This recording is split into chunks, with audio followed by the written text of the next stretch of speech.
ಹೆಚ್ಚಾಗಿದ್ದ ತಕ್ಷಣ ಚಪ್ಪಲಿ ಹೊಡಿತಾರೆ ಅಂದರೆ ಇವರು ಹೊರ ರಾಜ್ಯದವರು, ಇವರು ಇಲ್ಲಿಗೆ ದುಡಿಮೆಗೆ ಬಂದಿರತಕ್ಕಂಥವ್ರು. ಇಲ್ಲಿರ್ತಕ್ಕಂಥ ಒಬ್ಬ ಚಾಲಕ ಹೆಚ್ಚಾದ್ಮೇಲೆ ಇವ್ರು ಕೇಳಿದ್ಮೇಲೆ ಅದು ಡಿಸ್ಕಷನ್ ಆಗೇ ಆಗುತ್ತೆ. ಆದಮೇಲೆ ಚಪ್ಪಲಿ ಹೊಡಿತಾರೆ. ಇದೇ ಚಾಲಕ ಏನಾದರೂ ಅವ್ರ ಚಪ್ಪಲಿ ಹೊಡೆದಿದ್ರೆ ಪೊಲೀಸರು ಬಿಡ್ತಿದ್ರ. ಮತ್ತು ಇನ್ನೊಂದು ತಪ್ಪು ನಮ್ಮಿದ್ದಾರೆ, FIR ಆದಮೇಲೆ ಅವ್ರನ್ನ ಅರೆಸ್ಟ್ ಮಾಡ್ತೀವಿ.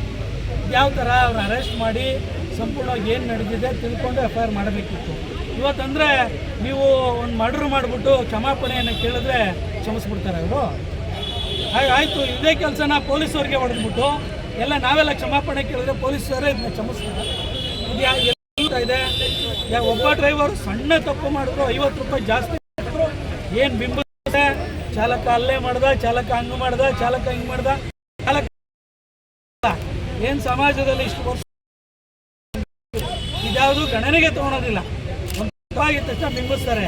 ಯಾವುದೋ ಅದು ಒಂದು ಅನ್ಯಭಾಷಿಕರು ಬಂದು ಅದು ಏನು ಚಪ್ಪಲಿ ತಗೊಂಡು ಆ ಮಹಿಳೆ ಹೊಡಿತಾಳೆ, ಅವನು ಇಟ್ಕೊಂಡು ಹೊಡಿತಾನೆ, ಈಗಲೂ ಕಾಲಕ್ಕೆ ಬೀಳ್ತಾರೆ. ಯಾಕೆ ಅಂತಂದರೆ ಎಲ್ಲ ಸಂಘಟನೆಯರು ಒಂದಾಗಿದ್ದಾರೆ, ಎಲ್ಲರೂ ಬಂದಿದ್ದಾರೆ. ಸಂಘಟನೆಯವರು ಬಂದು ಅಲ್ಲಿ ಕೇಳ್ಕೊಂಡಾಗ ಕಾಲಕ್ಕೆ ಬೀಳ್ತಾ ಇದ್ದಾರೆ.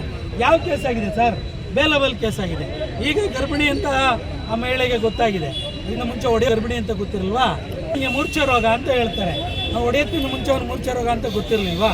ಇದೇ ಕೆಲಸನ ಚಾಲಕ ಮಾಡಿ ಇಲಾಖೆ ಆಗಲಿ, ಪೊಲೀಸ್ ಇಲಾಖೆ ಆಗಲಿ ಅಥವಾ ಸಮಾಜ ಇದನ್ನು ಒಪ್ಪಂತೀರಾ? ನಾವು ಕೆಲಸ ಮಾಡಿದ್ರೆ ನೀವು ಯಾವುದೇ ರೀತಿಯಲ್ಲಿ ನಮ್ಮ ಪರ ನಿಲ್ಲೋದಿಲ್ಲ. ಈಗ ಮಹಿಳೆ ಮಾಡಿದ ತಕ್ಷಣ ನಮ್ಮ ಅವ್ರ ಪರವಾಗಿ ನಿಲ್ತೀರಾ?